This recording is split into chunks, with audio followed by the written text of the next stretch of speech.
یزید کی بیعت سے انکار کر دیا حضرت عبداللہ بن زبیر نے، عبد الرحمن بن ابی بکر نے اور حسین بن علی نے، اور یہ مدینہ سے مکہ منتقل ہو گئے اور اس کی بیعت سے انکار کر دیا۔ حضرت حسن نے اپنے موت کے وقت حضرت حسین سے کہا،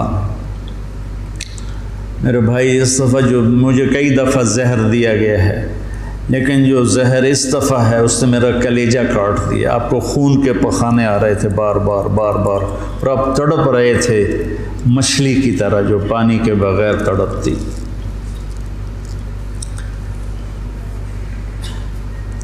پھر کہنے لگے میرے بھائی میں نے خوب دیکھ لیا ہے،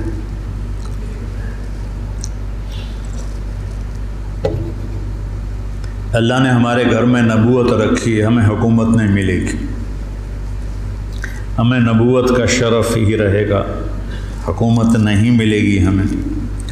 کوفی تمہیں دھوکہ دیں گے، ان کے دھوکے میں نہ آنا، انہوں نے تیرے باپ کو دھوکہ دیا، انہوں نے مجھے دھوکہ دیا، یہ تجھے بھی تیرے ساتھ غداری کریں گے اور تیری موت تک یہ غداری کا انجام ہوگا۔ حضرت حسین کہنے لگے کس نے زہر دیا ہے؟ فرمایا کیا کرو گے؟ قتل کرو گے؟ کہنے لگے ہاں قتل کروں گا۔ کہا جس نے مجھے زہر دیا ہے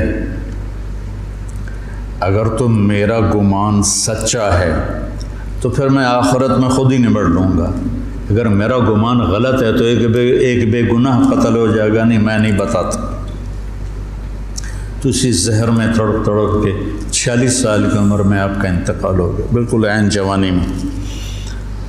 تو جب یزید کی بہت زیادہ نافرمانیاں بڑھیں اور لوگوں میں شکایت پیدا ہوئی تو پھر آپ اپنے قافلے کو لے کر نکلے۔ کوفہ والوں کے بہت سے خطوط تھے، عبداللہ بن عباس نے روکا، عبداللہ بن عمر نے روکا، نہ جاؤ یہ غداری کریں۔ عبداللہ بن عباس کہنے لگے انہیں کہو تم ادھر آؤ، یہاں میرے پاس آؤ، میں یہاں سے لشکر بنا کے یزید کے خلاف کروں گا، قدم اٹھاؤں گا۔ جب تک وہ یہاں نہیں آتے آپ نہ جانا، وہ ایک قدم پہ پھر جاتے ہیں۔ انہوں نے کہا میرے بھائی میں نے خواب دیکھا ہے، اس میں مجھے جانا ہی ہے، اور شہادت ان کو پکار رہی تھی۔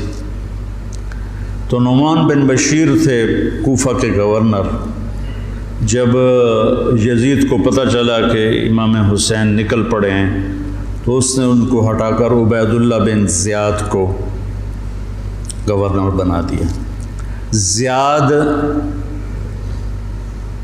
حضرت علی کا پرجوش ساتھی تھا، اور جنگ صفین میں، جنگ جمل میں حضرت علی کی جانب سے اس نے بہادری کے جوہر دکھائے۔ تو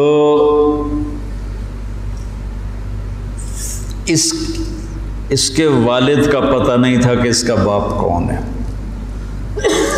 طائف میں اس کی ماں تھی۔ تو اس زمانے میں جو ایسے تعلقات ہوتے تھے تو اس سے یہ پیدا ہوا تھا، اور نکاح متع جس کو کہتے ہیں، جو شیعہ آج بھی حلال کہتے ہیں۔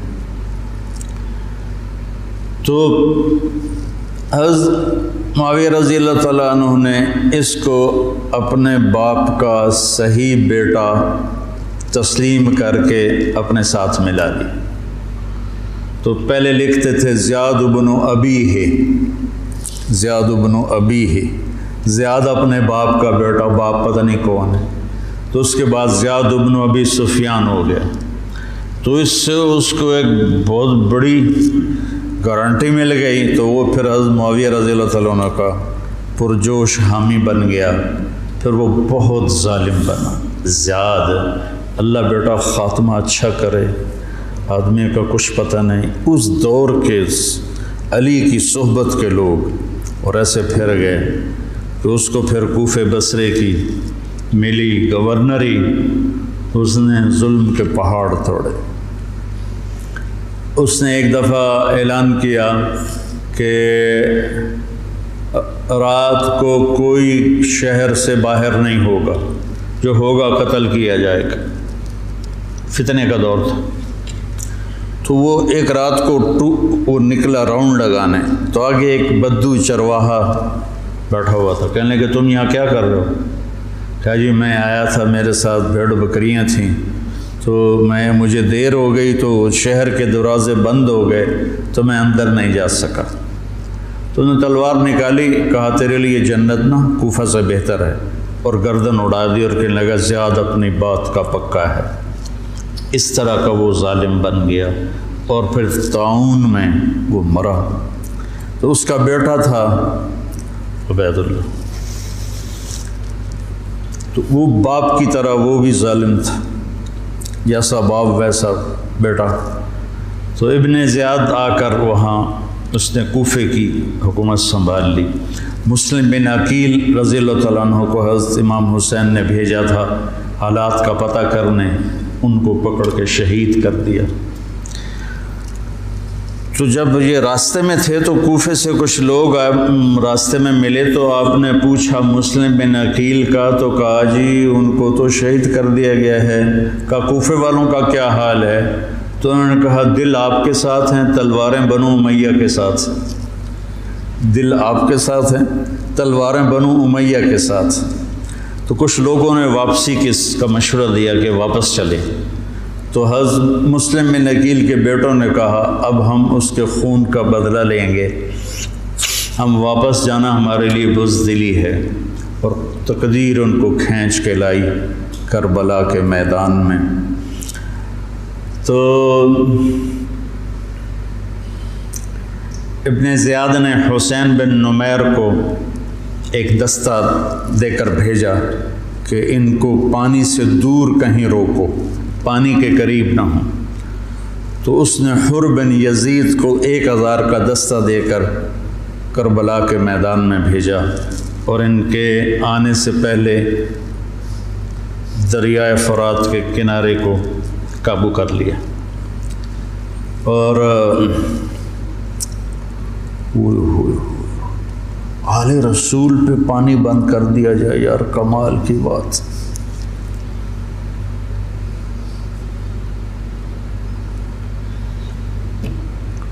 تو پھر عمر بن سعد، یہ سعد بن ابی وقاص کا بیٹا رضی اللہ تعالیٰ، اتنے بڑے صحابی کا بیٹا،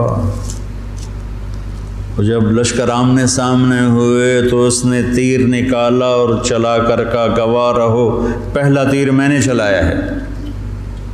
اور کس بات پہ بک گیا کہ ابن زیاد نے کہا تمہیں خراسان کا گورنر بنا دوں گا، تم جا کے حسینی لشکر کو قتل کر دو۔ تو وہ خراسان، یا افغانستان کو خراسان کہتے تھے، خراسان کی گورنری کے لیے اس نے ایمان کا سودا کر دیا۔ اتنے بڑے صحابی کا بیٹا، خیر نبیوں کی اولاد کافر ہو گئی تو صحابی تو نبی سے نیچے ہی ہوتا ہے۔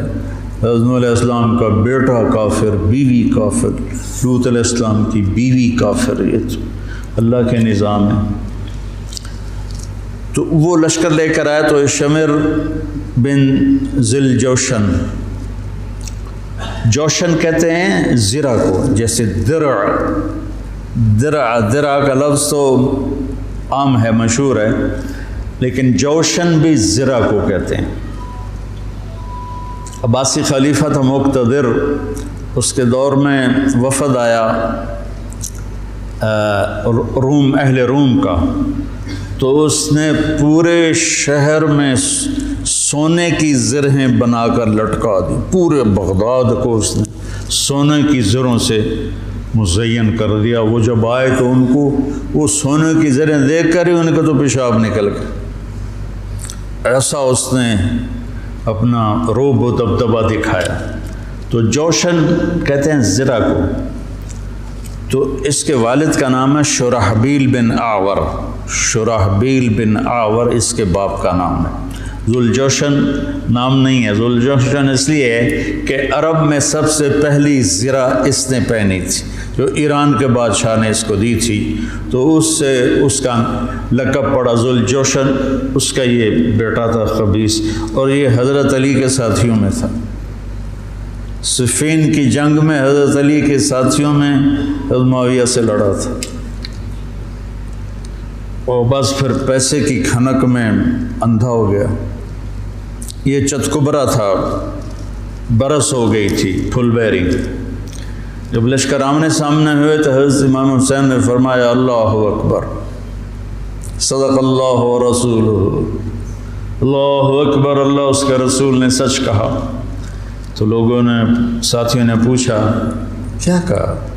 کہ میں نے اپنے نبی سے سنا، آپ نے فرمایا میں دیکھ رہا ہوں کہ ایک چتکبرا کتا میری اولاد کا خون پی رہا ہے، تو وہ یہ ہے جو سامنے کھڑا ہے۔ تو آپ کے جمعرات کو شمر نے آ کر کہا کہ قتل کرو، جنگ کرو۔ باقی تو عمر بن سعد جو تھا وہ تھا کہ کوئی مسالت کی شکل نکلا، اس نے آ کر کہا جنگ۔ تو آپ نے ان کو پیغام بھیجا مجھے ایک دن کی مہلت دو سوچنے کے لیے۔ وہ دن تھا جمعرات کا، 9 محرم۔ تو بڑے خوش ہو کے کہا ٹھیک۔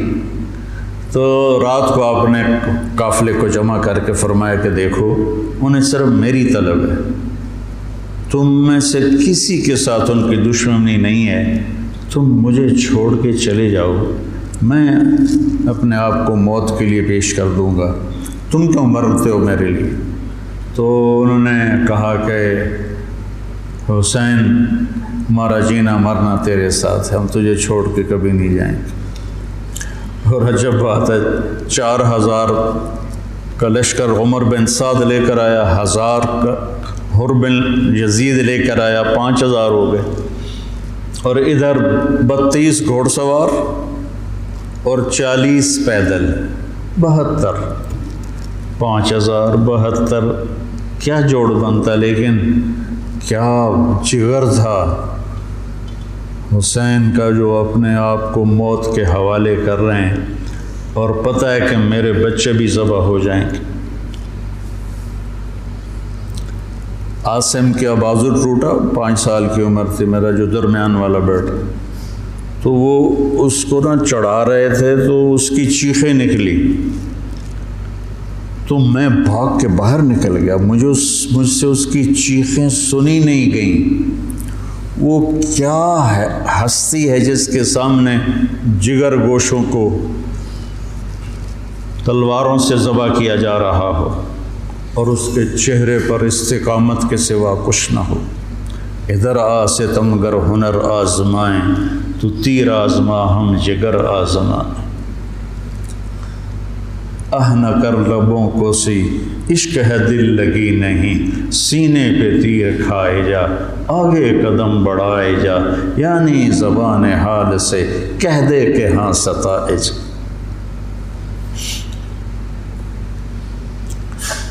تو آپ نے رائٹ سائڈ پہ زہیر بن قین کو کھڑا کیا، اور لیفٹ پر حبیب بن مظاہر کو، درمیان میں عباس بن علی کو، جو آپ کے بھائی ہیں۔ حضرت علی کے 6 بیٹے شہید ہوئے، امام حسین چھٹے ہیں، 5 بھائی آپ کے دوسری ماؤں سے تھے، جو حضرت علی نے شادیاں کیں، حضرت علی نے 8 شادیاں کی تھیں، یہ کہ بات دیکھ رہے، تو 5 وہ اور چھٹے حسین، اور علی کی ساری اولاد اہل بیت ہے۔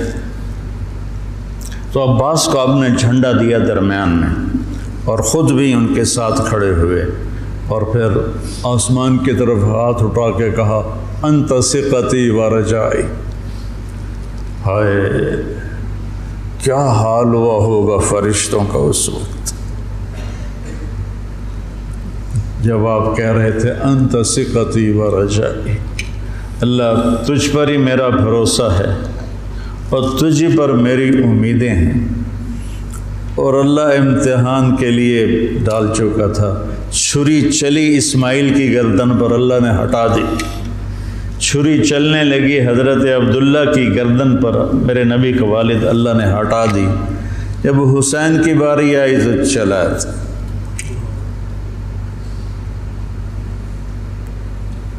اب تصور کرو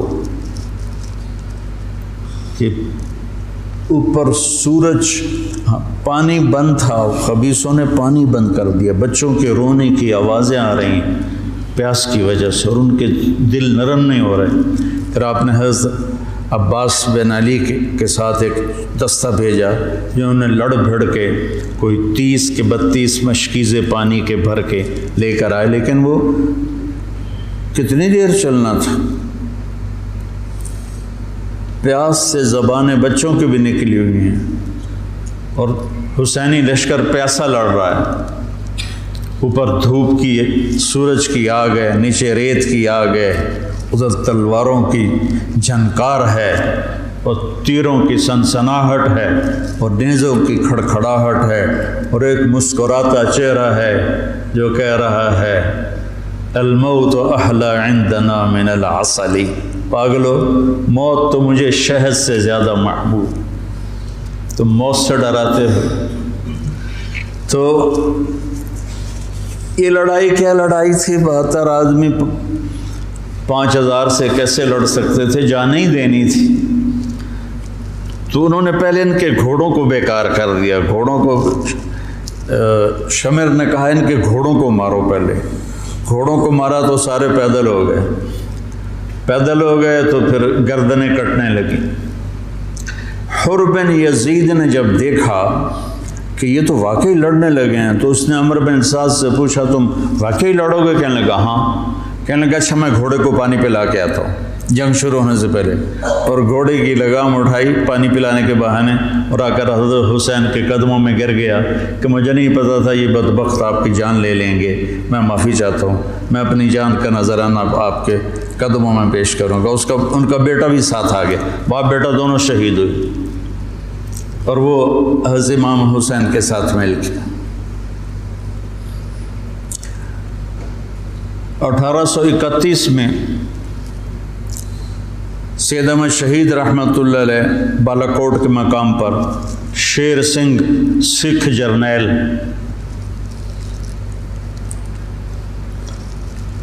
لاہور سے فوج لے کر آئے تھے، یہ چند ہزار تھے۔ جب آمنے سامنے لشکر ہوئے تو ایک سکھ وہاں سے دوڑا،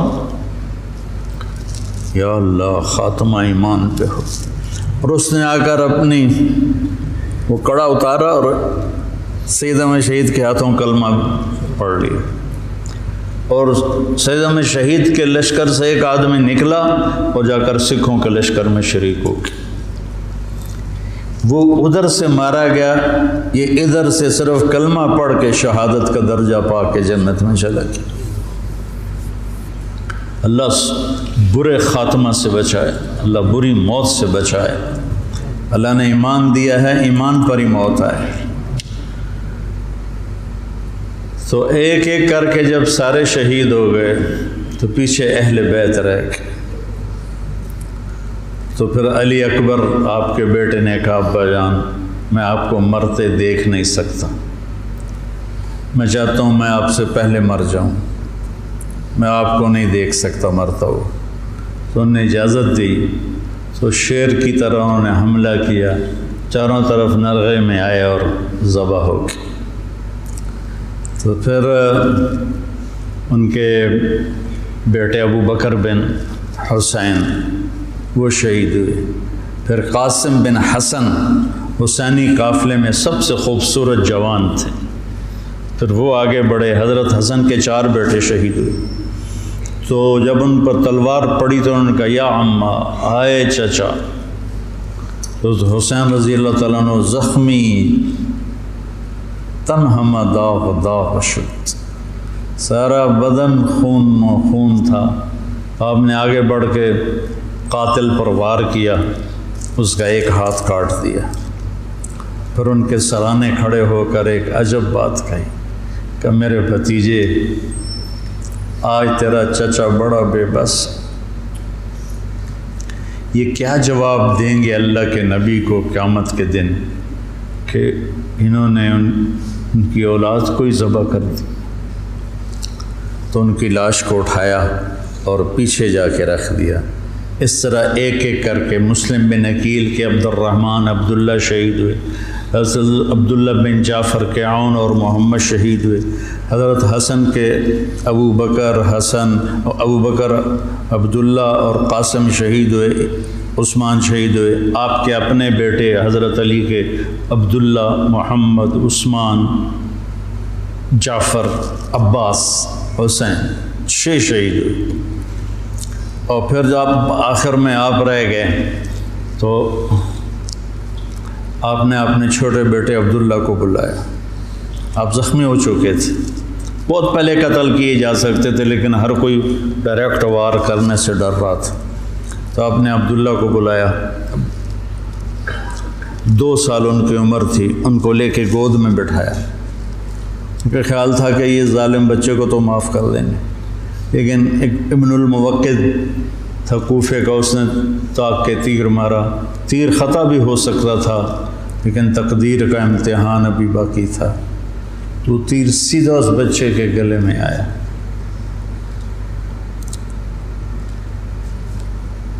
ہم یہ تاریخ بھلا دیں۔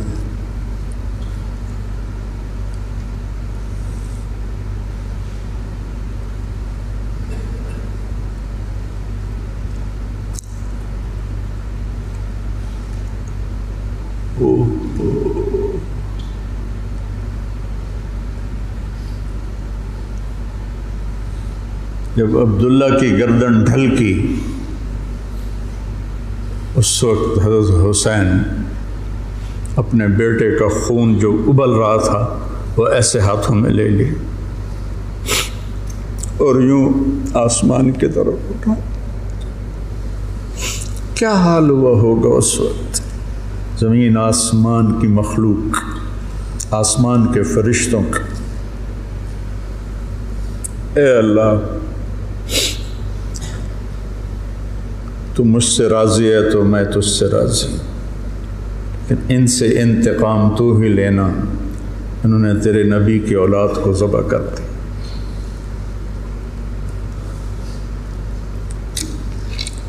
بیٹا میں مرغا ذبح ہوتا ہوا نہیں دیکھ سکتا، وہ جانوروں کی قربانی پہ جانور کے اوپر کھڑا ہونا ہوتا ہے۔ میں 1-2 قربانیاں دیکھیں، پھر مجھے ہمت نہیں ہوئی، میں پیچھے جا کے بیٹھ گیا۔ اور یہاں بچے سے 2 سال کا بچہ کتنا پیارا ہوتا ہے، اور اس کے یہاں تیر لگے اور وہ آہ بھی نہ کر سکے، اور باپ کی گود میں اس کی گردن ڈھلک جائے۔ سوچو تو صحیح۔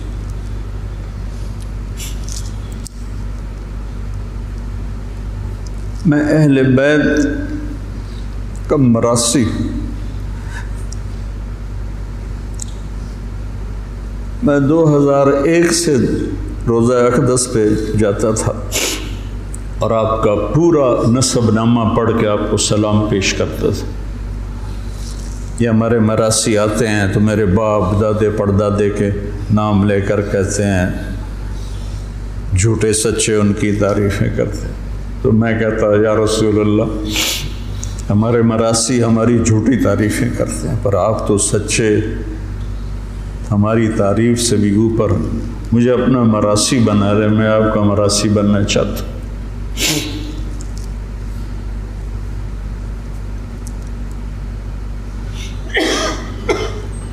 اور پھر میں جیسے یہ ہمارے مراسی کہتے ہیں نا، سرداریاں قائم، دیر آباد، میاں اللہ بخش دے، میاں عنایت علی دے، میاں گانے دے، یہ میرے باپ دادا پردادا۔ تو میں وہاں روزہ اقدس پہ کھڑے ہو کر، میں وہاں ایسے تو نہیں کر سکتا تھا، سپاہی کھڑے ہوتے تھے، لیکن ہاتھ باندھے ہوئے میں تصور میں ہاتھ کھڑے کر رہا ہوتا تھا۔ دیر آباد محمد مصطفیٰ دے، دیر آباد علی دے جعفر دے، دیر آباد حسن دے حسین دے۔ یہ میں تصور میں جب سے جا رہا ہوں، میں نے سن 2000 میں نے نسب یاد کیا تھا اور اللہ نے میرے ذہن میں یہ ڈالا، تو 3 سال پہلے ہارون آباد گیا تھا، تو مغرب کے بعد بیان تھا، تو میں بیٹھا تھا نماز کے انتظار میں، ایک شخص ہے حیدر شاہ ان کا نام تھا، کہنے لگے جی اچھا، اور ہمارے مراسیوں میں ایک مراسی ہے اس کا نام ہے صدیق، وہ بہت مسکین شکل، اس کو دیکھتے ہی ترس آ جاتا، تو میں کہتا تھا یا رسول اللہ مجھے اپنا صدیق مراسی بنا، میرے پاس علم کوئی نہیں، میرے پاس تقویٰ کوئی نہیں، کچھ بھی نہیں ہے، میں آپ سے آپ کے خاندان سے پیار کرتا ہوں اور میں آپ کا مراسی بننا چاہتا ہوں اور مجھے اپنا آپ صدیق مراسی بنا لیں۔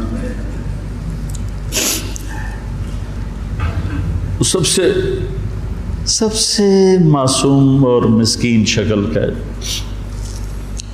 بوڑھا ہے، تو وہ حیدر شاہ میرے پاس، اب یہ تو میری اور میرے اللہ کی بات تھی، تو وہ حیدر شاہ تھے، کہنے لگے جی میں نے چند دن پہلے خواب دیکھا ہے، ایک بڑا مجمع ہے، میں نے پوچھا یہ مجمع کیسا ہے، تو انہوں نے کہا یہ مجمع امام حسین کے گرد جمع ہے، تو کہا میں اسے راستہ بنا کے گیا، میں نے کہا السلام علیکم یا امام، تو آپ نے مجھے سلام کا جواب دیا اور فرمایا طارق جمیل سے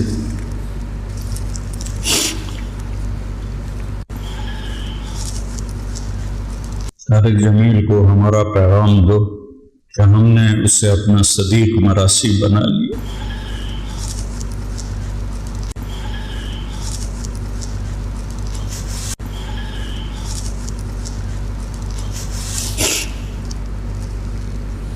ارقبوا محمدًا فی اہل بیتہ، یہ اہل بیت کی ضد میں شروع ہو گئی، تو وہ صدیق جو تھا نا، کوئی 6 مہینے سے کہہ رہا تھا فریج لائے دے، فریج لائے دے، میں کہتا تھا بیل بھی پھر میں ہی بھرنا ہوتا تو بھرنا نہیں، تو میں اس کو لے کے نہیں دے رہا تھا، جب اس نے مجھے کہا کہ یہ پیغام ہے تو میں نے آتے ہی کہا صدیق مراسی کو فریج دے کر دو، مولوی شام سے کہا کہ اس کو فریج اٹھوا کے دو،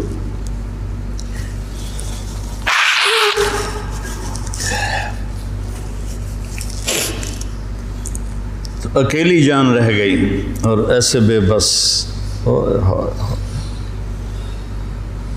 کہاں سے الفاظ لاؤں، دکھ کے، درد کے، غم کے، نوحے مرثیے کہاں پہنچتے ہیں غم حسین کو، جس کو میرے نبی نے سینے سے لگایا، کندھے پہ بٹھایا، سر سے لے کر پاؤں تک اس کے پورے بدن کو بوسے دیے، وہ تیروں سے چھلنی ہے، نیزوں سے چھلنی ہے، تو شمر خبیث نے کہا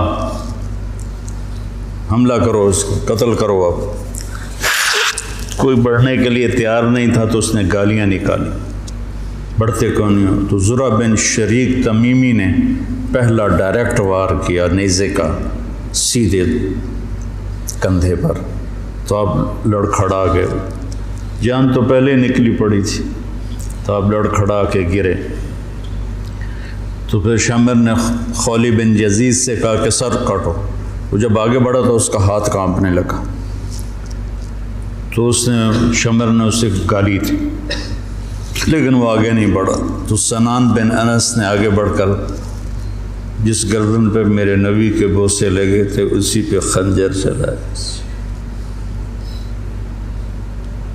ذبح کر دی۔ کربلا ایک پیغام ہے، یہ اس لیے نہیں ہے کہ ہم 10 دن رو رو رو کے بس چھٹی کر لیں، کہ اللہ اس کے رسول کی اطاعت میں جان مال اولاد قربان کرنی پڑے تو سستا سودا ہے، زندگی تو آخرت کی۔ شمر بھی مر گیا، قتل ہوا خبیث، ابن زیاد بھی قتل ہوا، ایک بھی زندہ نہیں بچا اپنی موت مرا ہو، سب قتل ہوئے، 5000 کے 5000۔ ابن زیاد کا جب سر لایا گیا مصعب بن زبیر کے مختار ثقفی کے سامنے، اور ان کے باقیوں کے سر بھی رکھے شمر کے بھی، تو ایک سانپ آیا پتلا سا، وہ آ کر ابن زیاد کے ناک میں گھس گیا اور منہ سے نکل گیا، پھر ناک میں گھسا، پھر منہ سے نکلا، پھر ناک میں گھسا، پھر منہ سے نکلا، مسلسل وہ سانپ اس کی ناک میں داخل ہوتا، منہ سے نکلتا، پھر ایک طرف چلا گیا۔ اللہ نے دنیا میں دکھایا کہ یہ خبیث سانپوں کے سپرد کیا جائے گا۔ جب گلا کاٹ کے نیزے پہ چڑھا دیا تو پھر زنان خانے کو پکڑا گیا۔ تو حضرت زینب کیا جگر والی خاتون ہے، 6 بھائیوں کی شہادت دیکھی، 2 بیٹوں کی شہادت دیکھی، عون اور عبداللہ۔ آپ عبداللہ بن جعفر کی زوجہ محترمہ تھی، ان سے 2 بیٹے تھے، عون اور عبداللہ۔ 2 بیٹوں کو شہید ہوتے دیکھا، 6 بھائیوں کو شہید ہوتے دیکھا، سارے خاندان کو ذبح ہوتے دیکھا۔ امام زین العابدین ساری رات روتے تھے، تو ان کے خادم نے پوچھا، حضرت اللہ نے اتنا کچھ آپ کو دے دیا، اب آپ ساری رات کیوں روتے ہیں؟ کہنے لگے، میرے بھائی یعقوب علیہ السلام کا ایک بچہ گم ہوا تھا، یوسف، اور وہ بھی مل گیا تھا، تو اس کے لیے 40 سال وہ روتے روتے آنکھیں گنوا بیٹھے۔ میں نے تو اپنے سارے خاندان کو اپنے سامنے ذبح ہوتے دیکھا، خاندان بھی خاندان نبوت، اور یہاں یزید کا دفاع کیا جا رہا ہے۔ لعنت ہو ایسے لوگوں پر۔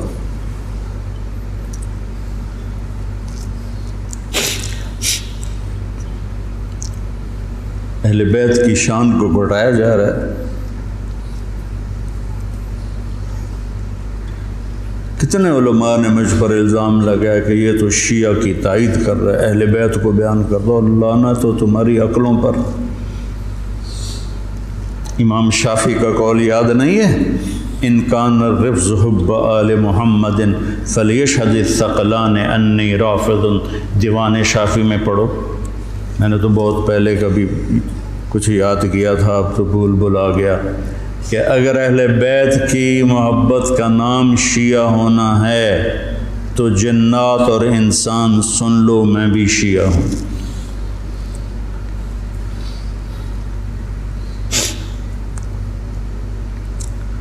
تو جب سر کاٹ کے نیزوں پہ چڑھ گئے اور زینب اور ان کو لے جانے کے، تو آپ نے پیچھے مڑ کے دیکھا تو لاشیں پڑے ہوئے تھے، سر نیزوں پہ چڑھے ہوئے تھے، چھوٹا سا معصوم عبداللہ کا سر بھی نیزے پہ چڑھا ہوا تھا۔ تو انہوں نے کہا، وا محمد وا محمد صلی علیک الالہ و ملک السماء، ہائے محمد، ہائے محمد، آپ پر اللہ کا درود و سلام ہو، زمین آسمان کے بادشاہ کا درود و سلام ہو۔ ھذا حسین بالعراء مزمل الجب مقطع الاضحى،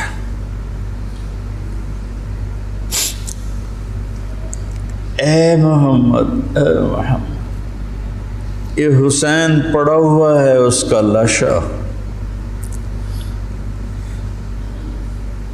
بے گور و کفن۔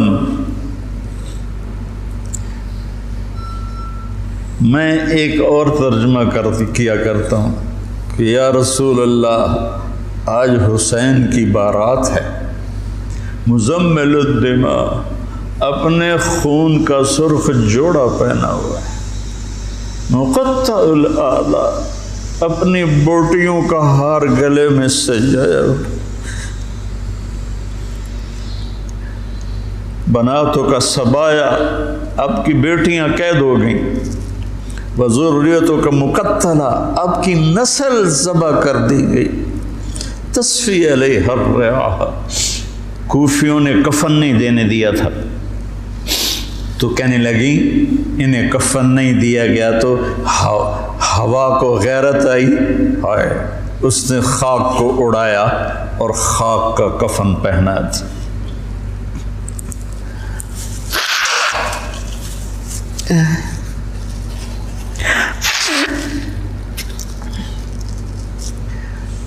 مجھے ایک دفعہ ایک اہل تشریف بھائی کا فون آیا کہ مولانا آپ ہمارے امام بارگاہ میں آ کر 10 دن اہل بیت کی شان بیان کریں، ہم آپ کو خوش کر دیں گے۔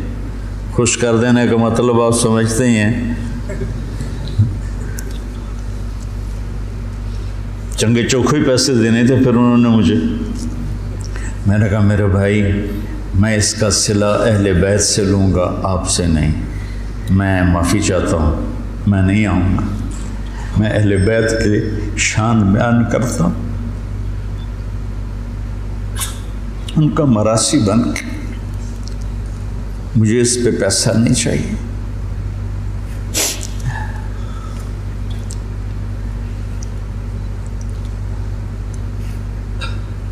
فرزدق نے زین العابدین رضی اللہ عنہ کی شان میں قصیدہ لکھا، تو اس پر ہشام نے اس کو قید کر دیا عثمان میں، تو انہوں نے قید میں اس کو 10,000 درہم بھیجے۔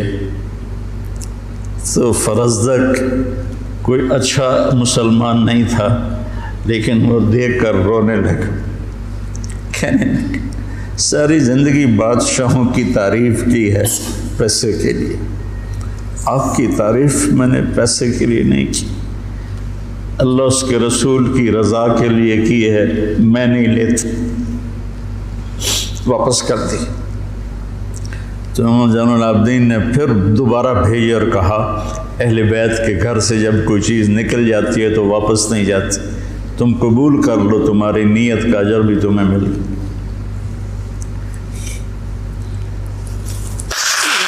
کوفے کے بازاروں میں سر پھرائے گئے اور ابن زیاد کے سامنے امام علی کا سر کٹا ہوا، اس نے ہاتھ میں چھڑی تھی، ہونٹوں پہ ماری، 1 دفعہ 2 دفعہ 3 دفعہ، تو زید بن ارقم تڑپ کے کھڑے ہو گئے، کہنے لگے اللہ کے واسطے یہ چھڑی یہاں سے ہٹا لیں، میں نے اپنے نبی کو دیکھا ہے ان ہونٹوں کو چومتے ہوئے، یہاں چھڑی نہ مار، لیکن تو بوڑھا سٹھی آ گیا ہے، ورنہ میں تجھے بھی ساتھ ہی قتل کر دیتا۔ پھر وہ سر شام بھیجا جا رہا ہے اور یزید کے سامنے رکھا جا رہا ہے، پھر وہ چھڑی مار رہا ہے۔ ابو برزہ اسلمی کھڑے ہو کر کہتے ہیں چھڑی نہ مارو ان ہونٹوں کو، میں نے نبی ہونٹوں کے ساتھ لگتے ہوئے دیکھا۔ یہ تو حال کیا ہے اہل بیت کے ساتھ۔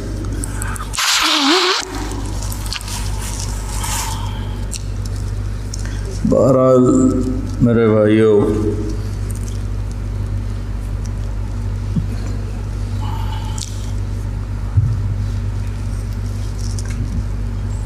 اہل بیت آپ نے فرمایا اذکرکم اللہ فی اہل بیتی، اذکرکم اللہ فی اہل بیتی، اذکرکم اللہ فی اہل بیتی، میں تمہیں اہل بیت کے بارے میں ڈراتا ہوں، اپنے اہل بیت کے بارے میں اللہ سے ڈراتا ہوں، اپنے اہل بیت کے بارے میں تمہیں اللہ سے ڈراتا ہوں۔ غدیر خم پر آپ نے یہ خطبہ دیا۔ برادہ اسلمی آئے اور حضرت علی کی شکایت کرنے لگے تو آپ نے منہ پھیر لی، پھر شکایت کی تو آپ نے کہا برادہ کیا تجھے یہ پسند ہے کہ جس سے میں پیار کروں تو بھی اس سے پیار کرے؟ کہا جی بالکل، تو کہا پھر میں علی سے پیار کرتا ہوں۔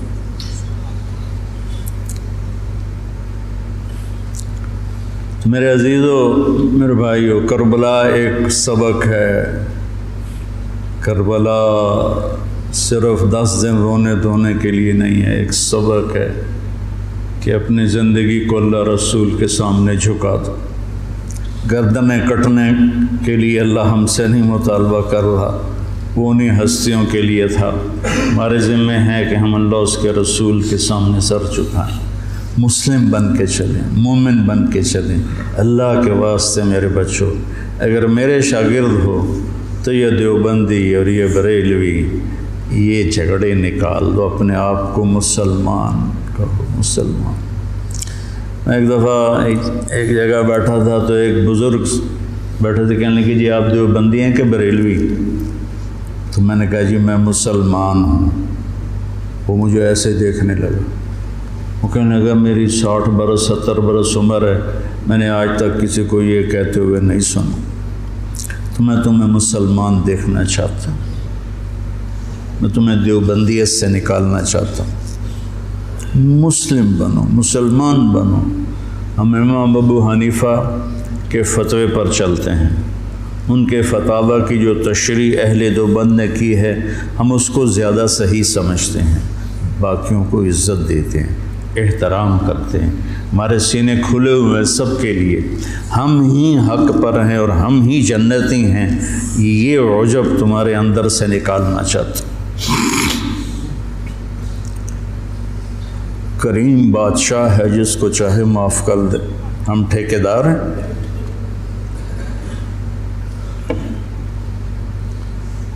مسلم بنو، مومن بنو، امتی بنو۔ ہم شیعہ ہیں، ہم اہل تشیع ہیں، ہم بریلوی ہیں، ہم اہل حدیث ہیں، ہم دیوبندی ہیں، ان الفاظ کو چھوڑ دو بیٹا۔ پوری دنیا پھرا ہوں، کہیں یہ لعنت نہیں ہے، یہ ساری بر صغیر کی پھیلائی ہوئی لعنت ہے۔ میں تمہیں چاہتا ہوں کہ تم ایک اچھے مسلمان بنو، کہیں بھی جاؤ، میری طرف سے ضروری نہیں کہ مدرسوں میں ہی پڑھانا ہے، اتنے مدرسے ہیں ہی نہیں، جس جگہ جاؤ بیٹا مسلم بن کے جاؤ، سب سے محبت کرو، سب سے دلوں کو صاف کرو، سب چیز۔ تمہیں پتہ ہے میں یہ طوائفوں کے بازار میں جاتا رہا، ان کے گھروں میں بیٹھتا رہا، ان کو پاس بٹھا کے ان کو دعوت دیتا رہا۔ میرے لیے میں انہیں بیٹی کہتا تھا، وہ رو پڑتی تھی کہ سانتا جی کس سے آئی تائیں بیٹی نہیں آکھیا، تسی سانو بیٹی آکھیا۔ جب مجھے سٹنٹ پڑا اور میں گھر آیا تو ساری طوائفیں مجھے پوچھنے میرے ڈیرے پر آئیں، بری بری، ساری، بوڑھی جوان سب، کہ ہمیں بیٹی آج تک کبھی کسی نے نہیں کہا۔ ایک سے میں نے کہا اپنی بچی کی شادی کر دیں، کہنے لگی آپ کو رشتہ تلاش کر کے دیں۔ میں نے کہا تو خود تلاش کر، کہ مولانا صاحب طوائف دے کوٹھے تے رشتہ لین کون ہوندا؟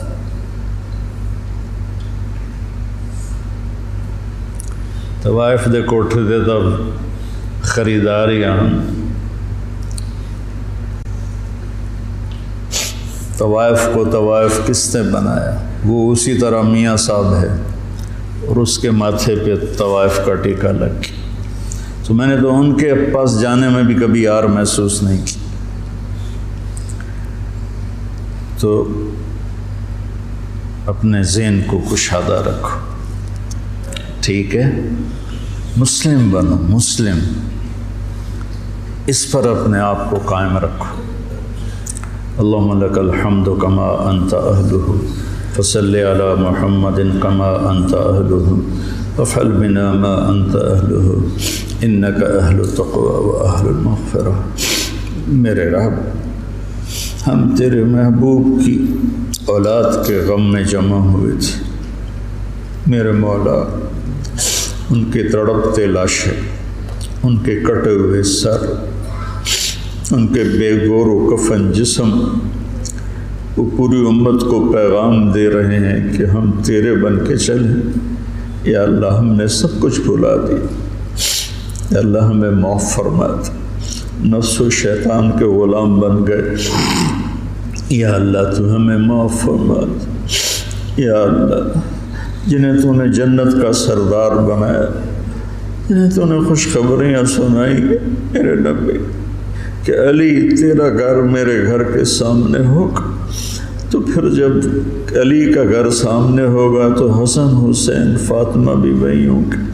اتنے عالی مقام لوگ تیرے نام پہ کٹ گئے میرے مولا، لٹ گئے میرے مولا، لٹ گئے میرے مولا، ٹکڑے ٹکڑے ہو گئے میرے مولا۔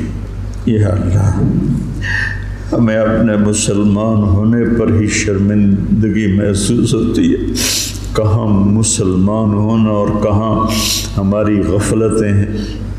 کہاں ہماری نافرمانیاں، ہماری غیبتیں، ہماری نفرتیں، یا اللہ مہربانی کر، مدت ہو گئی امت کو ذبح ہو، یا اللہ یا اللہ، زوال کا دور تو آتا رہا ہے لیکن اتنا لمبا زوال کبھی نہیں ہے۔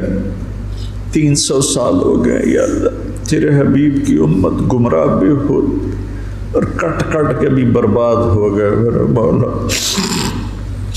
آج زمین خون سے سیراب ہے تو تیرے حبیب کی امت کا خون ہے، گھروں سے دھواں اٹھ رہا ہے تو تیرے حبیب کی امت کے گھر جلائے جا رہے ہیں، بچوں کی چیخیں آہو بکا ہے تو تیرے حبیب کی امت میں سے میرے مولا چور کے ہاتھ کٹنے پر تیرے نبی کے آنسو بہ نکلے تھے، یا اللہ آج پوری دھرتی پر تیرے حبیب کی امت ذبح ہو گئی۔ آ جانا میرے مولا، آ جانا، آ جا میرے رب، آ جا میرے مولا، میرے مالک، تیرے آنے سے ہی ہم نکلیں گے ان اندھیروں سے، ان غفلتوں سے، ان ظلمتوں سے، ان ذلتوں سے۔ آج تیرے محبوب کی امت کے نوجوان دہریے ہو رہے ہیں میرے مولا، ہماری یونیورسٹیاں، ہمارے اسکول کالج ذبح خانے بن چکے ہیں میرے مولا، ہماری عزتیں تار تار ہیں، ہمارے دامن آلودہ ہیں میرے مالک۔ ہدایت تیرے ہی ہاتھ میں ہے، یہ مدرسے، یہ خانقاہیں، یہ تبلیغ، یہ تو سب کھلونے ہیں میرے مولا، تو ہدایت دے گا تو ملے گی، تیری طرف سے ارادہ ہوگا تو تو ارادہ فرما میرے، اب تجھے آج حسین کے خون کا واسطہ دیتے،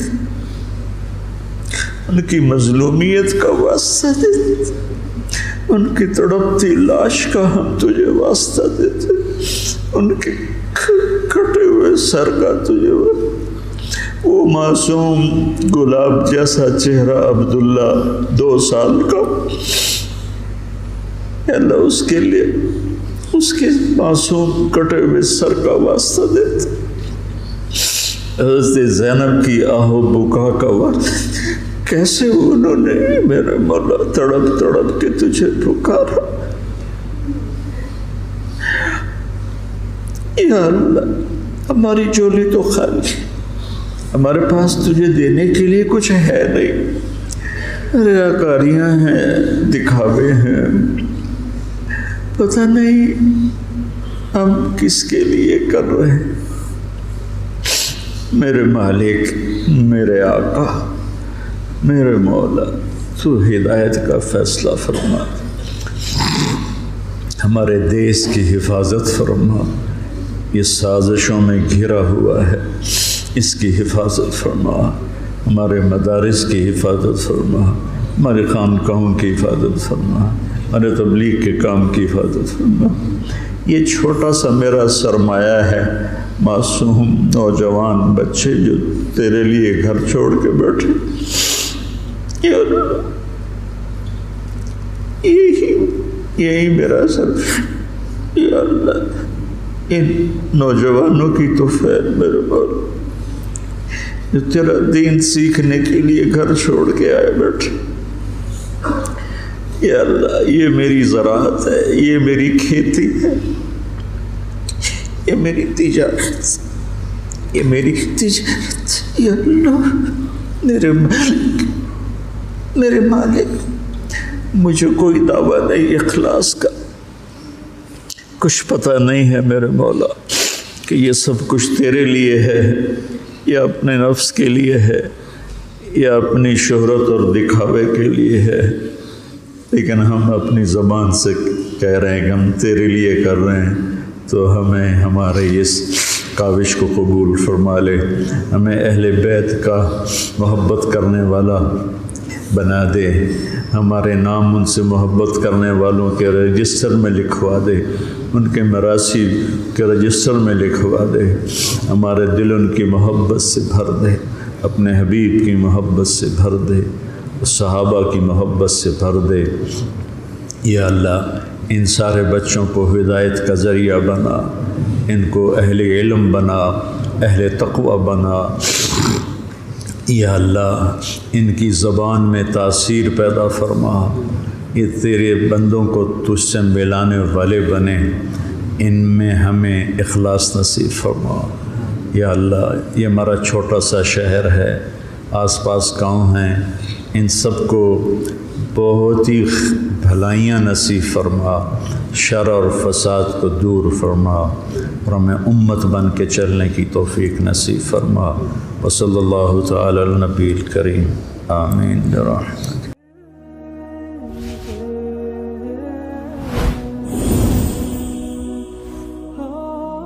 کیا ایسے معصوم بچے جن کے پاس مواقع نہیں ہیں کہ وہ تعلیم حاصل کر سکیں اور معاشرے کا، ملک کا اور قوم کا باعزت فرد بن سکیں، کیا ہمیں ان بچوں کو موقع نہیں دینا چاہیے کہ وہ آگے بڑھیں اور معاشرے کے اندر اپنا مثبت کردار ادا کریں؟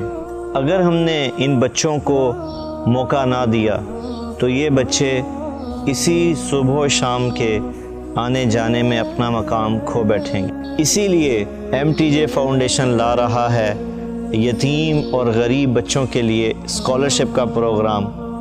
اب ہمارا بچہ پڑھے گا، آگے بڑھے گا اور انشاءاللہ سارے جہان کو منور کرے گا۔